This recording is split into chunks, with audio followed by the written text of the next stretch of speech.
नमस्कार दोस्तों, स्वागत है आपका एक बार फिर से मेरे नए वीडियो में। और इस वीडियो में आप ये डिब्बे देख के समझ गए होंगे कि मैं किस बारे में बात करने वाला हूं।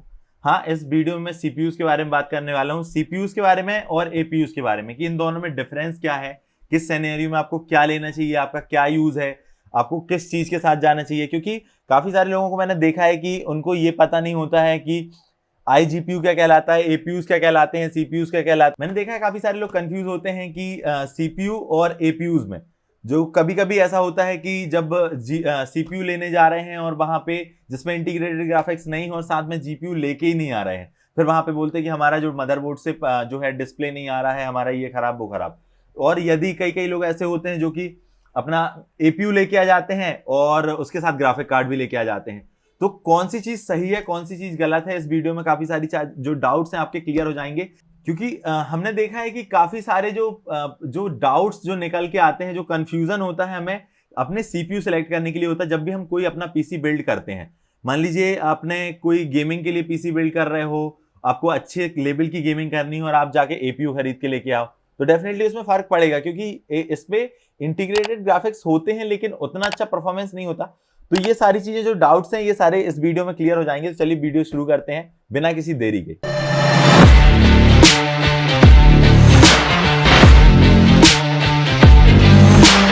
वीडियो शुरू करने से पहले सबसे पहले हम एक कंफ्यूजन अपना दूर कर लेते हैं कि एपीयू और सीपीयू में डिफरेंस होता क्या है।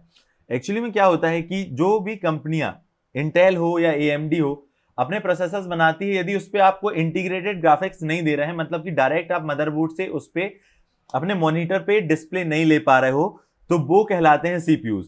उस पे कोई भी डेडिकेटेड कोर्स आपके डिस्प्ले या ग्राफिक्स के लिए नहीं होती हैं। लेकिन साथ ही में कंपनियां जो हैं एएमडी और इंटेल दोनों अपने कुछ एपीयूज भी निकालती हैं। एपीयू एक्चुअली में एएमडी का कॉन्सेप्ट है, लेकिन उस पे जिसपे इंटीग्रेटेड ग्राफिक्स होते हैं, कुछ कोर डेडिकेटेड होती हैं आपके ग्राफिक्स के लिए। और जो भी हम इंटेल के बारे में जानते हैं, जितने भी प्रोसेसर्स के साथ एफ नहीं लगा हुआ होता है वो सारे इंटीग्रेटेड ग्राफिक्स के साथ आते हैं। जो भी पुराने प्रोसेसर हम dual core first second third generation जो भी पुराने हम प्रोसेसर यूज करते आ रहे हैं, सब में इंटीग्रेटेड ग्राफिक्स होता ही है। इसलिए इंटेल ने इसको सेपरेट नहीं किया था हमेशा से, और उनके सारे लगभग सारे सीपीयूज में इंटीग्रेटेड ग्राफिक्स होते थे। लेकिन अभी कुछ समय से जब से एएमडी का ये सीपीयूज और जीपीयूज का अलग अलग डिफरेंस हुआ है, तो उनने भी अपने एफ सीरीज के जो प्रोसेसर्स हैं वो निकालना चालू किए हैं जिनमें डेडिकेटेड ग्राफिक्स नहीं होते हैं। यदि आप ग्राफिक कार्ड खरीद रहे हो तो उस पर आप ये वाले सीपीयूज लेके आप अपने पैसे कुछ बचा सकते हो। तो ये दोनों के बीच में डिफरेंस है कि ये एपीयूज हैं, ये सीपीयूज हैं। इस पे हमें डिस्प्ले ग्राफिक कार्ड की जरूरत नहीं पड़ेगी, इस पे हमें ग्राफिक कार्ड की जरूरत पड़ेगी। ये जो है प्रोसेसर्स, ये हैं सीपीयूज, जो कि है i5 9600KF, जो कि एफ सीरीज है। यदि एफ लगा हुआ है तो मतलब उस पर आपको डेडिकेटेड ग्राफिक्स नहीं मिलेंगे। ऐसे ही Ryzen 5 3600 जो कि 6 कोर 12 थ्रेड के साथ प्रोसेसर आता है, जिसपे इंटीग्रेटेड ग्राफिक्स नहीं होते हैं।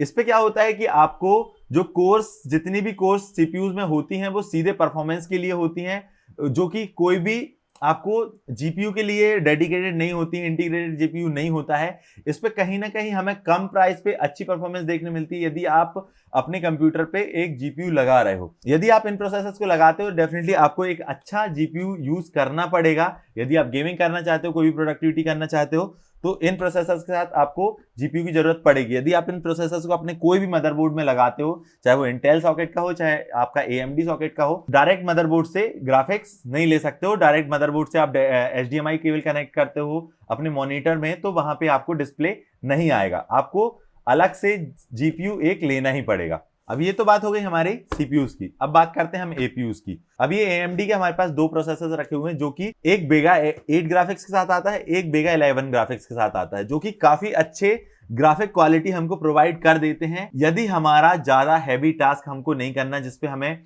बहुत ज्यादा हैवी ग्राफिक्स की जरूरत नहीं पड़ रही है, या बहुत ज्यादा हमें ऐसे सीपीयू की जरूरत नहीं पड़ रही जिसमें बहुत ज्यादा परफॉर्मेंस हमें वो दे दे, लाइक ये 3600 प्रोसेसर जो है Ryzen 5 का 3600, या हम इस 9600K की बात करें, दोनों प्रोसेसर अपने प्राइस के हिसाब से काफी अच्छी वैल्यू हमें प्रोवाइड कर देते हैं। लेकिन हम यदि बात करें तो इस पे कुछ जो कोर्स होती हैं, जो हमारे ये दोनों प्रोसेसर्स हैं, ये एपीयूज हैं, और इस पे जो कुछ कोर होती हैं, मान लो ये Ryzen 5 3400G की। अब इस पे क्या है कि 4 कोर 8 थ्रेड के साथ ये प्रोसेसर आता है। इसकी कुछ कोर्स जो होती हैं वो आपके iGPU या ग्राफिक्स के लिए डेडिकेटेड होती हैं। यदि आप इन प्रोसेसर्स को अपने मदरबोर्ड पे लगाते हो तो डायरेक्ट जो मदरबोर्ड में आपके HDMI पोर्ट होता है उससे आप डिस्प्ले में लगा के आप इसको मॉनिटर पे डिस्प्ले ले सकते। अब ये डिफरेंस समझ में आ गया कि क्या होता है, दोनों अलग अलग कैसे। अब हमें लेने जाना है तो हमें कैसे सिलेक्ट करें कि हमें एपीयू लेना है या जीपीयू लेना है। तो राइजन के जितने प्रोसेसर्स हैं, जो भी उनके एपीयूज आते हैं, उनके बाद में आपको जी लगा हुआ मिलता है, जो कि एक प्रकार से ग्राफिक को डिनोट करता है, जो कि इंटीग्रेटेड ग्राफिक्स आते हैं। जैसे ये Ryzen 3 2200G का एक ये हमारे पास प्रोसेसर है, और ये है Ryzen 5 का 3400G। दोनों में जी लगा हुआ है और साथ में इस पे लिखा भी हुआ है कि रेडियन वेगा ग्राफिक्स के साथ ही आ रहे हैं।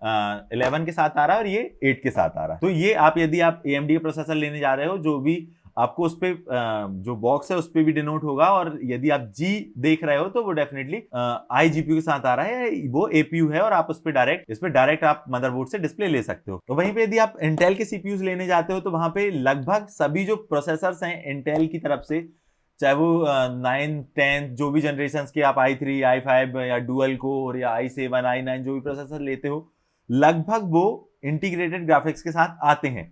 सिर्फ उनकी एक सीरीज है जो भी आप प्रोसेसर लेने जा रहे हो, यदि उसके बाद F लगा हुआ है, जैसे कि ये i5 9600KF, ये i5 9600K के बराबर का प्रोसेसर है। सिर्फ इस पे डिफरेंस ये है कि उस पे इंटीग्रेटेड ग्राफिक्स आपको मिलता है और उस पे आपको नहीं मिलता है। यदि आप प्राइस डिफरेंस देखोगे इंटेल के सिनेरियो में, यदि आप ग्राफिक कार्ड यूज कर रहे हो तो आपको डेफिनेटली जो F सीरीज वाला है, जो कि इंटीग्रेटेड ग्राफिक्स के साथ नहीं आ रहा है, आपको वो प्रेफर करना चाहिए, क्योंकि उसमें आपको कुछ ना कुछ पैसे डेफिनेटली बच जाएंगे। मान लीजिए आप जो 9600K है वो अप्रॉक्स आपको 20,000 रुपए के आसपास मिलेगा, और ये आपको मिलेगा 17 से 18,000 रुपए के बीच में, जो F सीरीज का है। परफॉर्मेंस आपकी दोनों की सेम है, लेकिन सिर्फ आप इंटीग्रेटेड जीपीयू वाला नहीं ले रहे हो, इसके कारण आपको ये प्रोसेसर कुछ कम में मिल जाएगा। इसमें आपको ये चीज तो समझ में आ गई कौन सा इंटीग्रेटेड ग्राफिक्स के साथ आ रहा है, कौन सा नहीं आ रहा है। अब इसके बाद कई लोग कंफ्यूज होते हैं, जो कि लेने चले जाते हैं आपका ग्राफिक कार्ड और साथ में एक जीपीयू भी लेके आ जाते हैं। यदि मान लीजिए कि आप लेने गए हो, आपको ये पसंद आया प्रोसेसर, आप 13,000 रुपए आपका बजट है, Ryzen 5 3400G आप लेके आ गए हो, साथ में एक ग्राफिक कार्ड भी लेके आ गए हो, उस कंडीशन में क्या होगा, जो भी आपके इंटीग्रेटेड ग्राफिक्स हैं और जो आपके पैसे हैं वो वहां पे वेस्ट हो गए। क्यों? क्योंकि यदि आप इसी की जगह इससे कम में मिल जाएगा आपको, ये मान लो 13,000 रुपए का है, तो वो Ryzen 6 कोर 6 थ्रेड के साथ Ryzen 5 3500 कहीं अच्छी परफॉर्मेंस आपको ऑफर कर देगा, जो कि अप्रॉक्स आपको 11,000 रुपए के प्राइस रेंज में देखने को मिल जाएगा, इससे 2,000 रुपए कम। यदि आप जीपीयू लेके आ रहे हो तो ये पूरा क्लियर होना चाहिए कि और कहां हमें पैसे लगाना चाहिए। बहुत सोच समझ के लेने वाली चीज है, इसलिए सभी लोग कंफ्यूज भी होते हैं, खासकर सीपीयू सिलेक्ट करने के मामले में। और इंटेल AMD में क्या डिफरेंस है, इसके लिए मैंने एक वीडियो डेडिकेटेड बना के रखा है कि कौन सा हमें लेना चाहिए, कौन सा हमें नहीं लेना चाहिए। सारी चीजें डाउट्स इसमें क्लियर हैं, तो ये आई बटन पे आपको ये वीडियो मिल जाएगा, आप उसको जाके देख सकते हो। अब आपको ये लग रहा होगा कि अब मैं ये क्यों बोल रहा हूं कि यदि iGPU के साथ कोई प्रोसेसर आ रहा है तो आपको CPU लेना चाहिए जिसपे इंटीग्रेटेड ग्राफिक्स नहीं होते हैं, आपको ये क्यों लेना चाहिए। इस पे तो एक बेनिफिट ही है ना, आपने इंटीग्रेटेड ग्राफिक्स मिल रहे हैं, कभी ग्राफिक कार्ड हमारे पास नहीं होता तो आप इसका यूज भी डायरेक्ट कर सकते हो। तो मेरा ये बोलने का रीजन इसलिए है क्योंकि आपको सोच समझ के सिलेक्ट करना चाहिए। ये आप लेके आ गए कि Ryzen 5 3400G लेके आ गए और उसके साथ आप ग्राफिक कार्ड लेके भी आ गए, तो कहीं ना कहीं प्रोसेसर में आपको जो परफॉर्मेंस है वो डिफरेंस देखने मिलेगा इससे कम प्राइस रेंज के सीपीयू में, जबकि आप अच्छा परफॉर्मेंस आप ले सकते हो। ये उन लोगों के लिए प्रोसेसर है जिनका बजट टाइट है, या जिनको सिर्फ फोटो एडिटिंग करना है, या बेसिक काम करना है, ऑफिशियल वर्क करना है, ऐसे काम करना है जिसमें बहुत ज्यादा परफॉर्मेंस आपको सीपीयू की नहीं चाहिए होती है और आपको ग्राफिक कार्ड की जरूरत नहीं होती, तो उन लोगों के लिए ये सीपीयूज बने हुए हैं। और यदि आपको अच्छी लेवल की गेमिंग करनी है, मतलब जो एडिटिंग है वो करनी है, गेमिंग है वो करनी है, तो उस कंडीशन में आपको सिर्फ सीपीयू लेना चाहिए जो कि ज्यादा कोर्स के साथ आए, ज्यादा थ्रेड के साथ आए। उसके लिए आपको डेडिकेटेड ग्राफिक्स लेना चाहिए जो कि आपको ग्राफिक क्वालिटी में, चाहे वो गेमिंग हो चाहे वो कोई प्रोडक्टिविटी का काम हो,